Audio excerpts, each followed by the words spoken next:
Okay, all right, YouTubers, I wanted to show you my small project on my gun stock.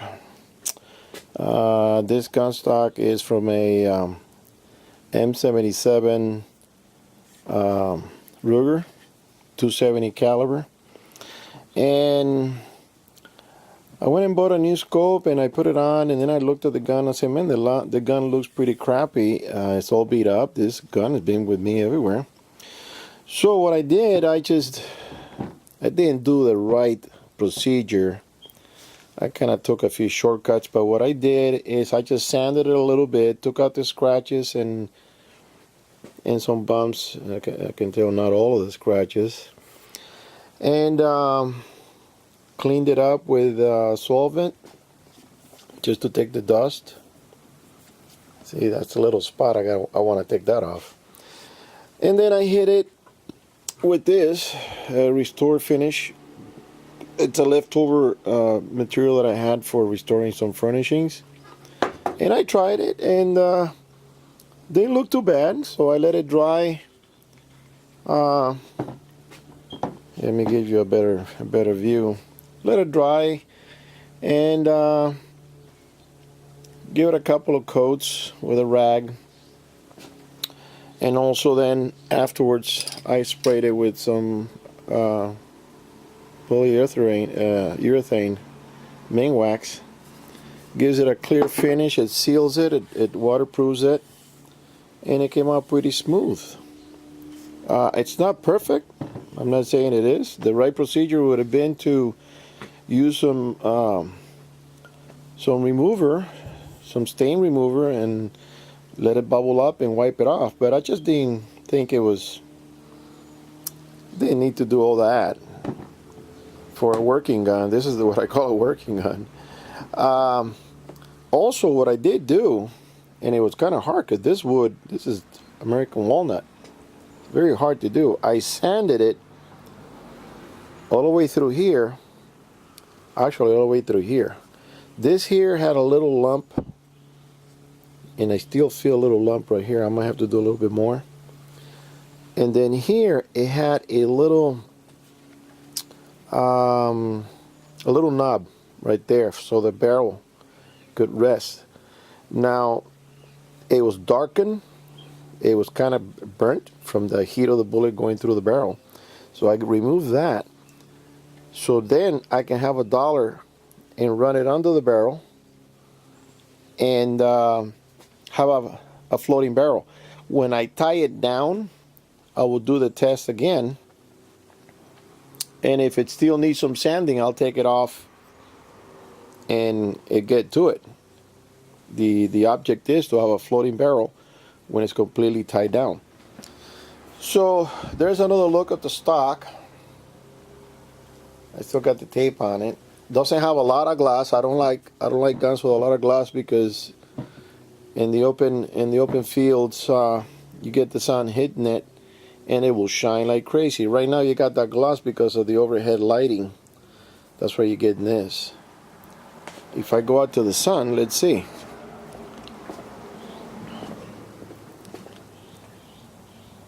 Yeah, you don't have that glim shining back at you. You get some here, depending, yeah. So the idea is to the best thing was for me to reduce the knob here, and that's why I finished the whole thing. I'm not 100% done. Now let me show you how the gun would go.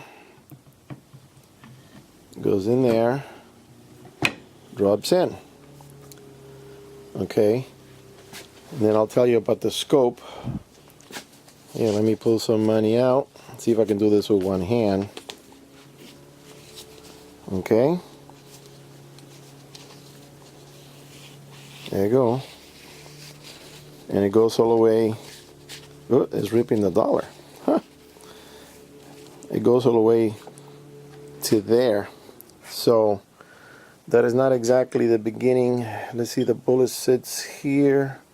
Yeah, that's probably the beginning of the exit of the bullet. So most of the barrel is floating.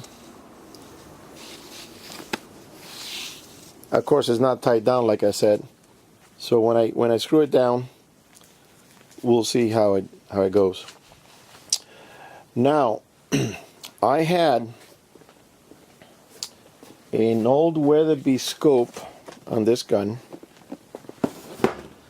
and I changed it because I saw a couple of reviews on this ProStaff Nikon, and it has those little circles. There we go. Oop. I'm trying to focus. It's got those little circles that will tell you the distance. It will compensate for the bullet, I mean, on the distance that you'll be shooting.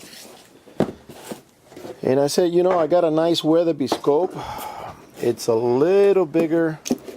This is the exit lens. It's I want to call it in inches. It's 1 7/8. This one has a light gathering capacity of 2 inches. Yeah, let me see if I can. I'm trying to do this with one hand, guys, so bear with me. I don't want to drop this. This is an expensive scope. And by the way, I think I might sell it, so if anybody wants to buy it, let me know. It's a Weatherby. It's got great lens. Adjustable 3 to 9. And it's the Supreme model with a 44 objecting lens. That one there, it's a 40 objecting lens. And this is the, let's see if we can get the interior here. It's just a regular X. You see it. You see it in there. You see the crosshair. It's just a regular. It's thick and then thin in the middle. Okay. Now, this scope, so I took it off. And, oh, another thing. When I took it, before taking it off, I grabbed $1 and tried to run it under the scope, and it wasn't going all the way. See, this one is touching, but there's a little air gap right there. It's a little thing. You know what I'm going to do? I'm gonna put tape underneath and lift this, even though this is already zeroed in roughly. What I did is I didn't go to the range yet. What I did is I put a target on a trash can, put it out there in the driveway, 25 yards, look through the barrel, get the sight, got the target on through the barrel, and then look through the scope and move the knobs and got it lined up with that. The scope, I already downloaded the information on the ammo. You put down the capacity of the, not the capacity, you put down the size of the bullet, the grains of the bullet, you put the speed, muzzle velocity, you put down the altitude where you're hunting, which I usually hunt 8,000 to 9,000, and roughly the temperature, I put down 74. Sometimes it's hotter, sometimes it's cooler. And it printed out a sheet that you can glue onto your stock, and it tells you the exact drop at it tells you the distance when you're looking at, instead of being 300 yards, let's say, it could tell you 312, 318, depending. So I did it for my 7mm, and I did it for my 270. And when it's all done, then I'm going to put it all together. I still got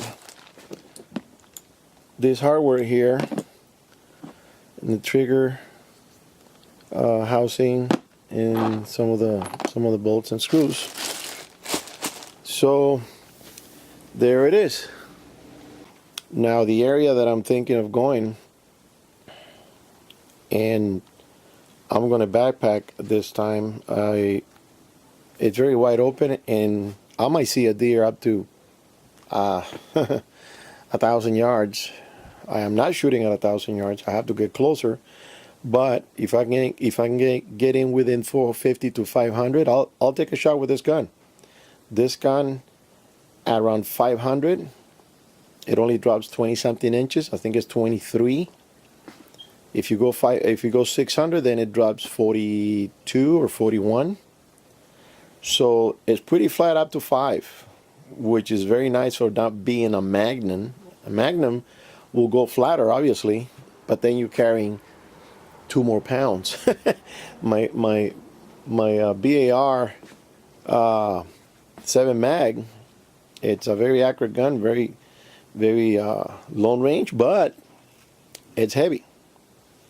So I've taken it out a couple of times, and I said, no, I gotta find something lighter than this. All right, so that concludes the video, because here comes the gardeners with the noisemakers, weed whacker. All right, guys, on the next.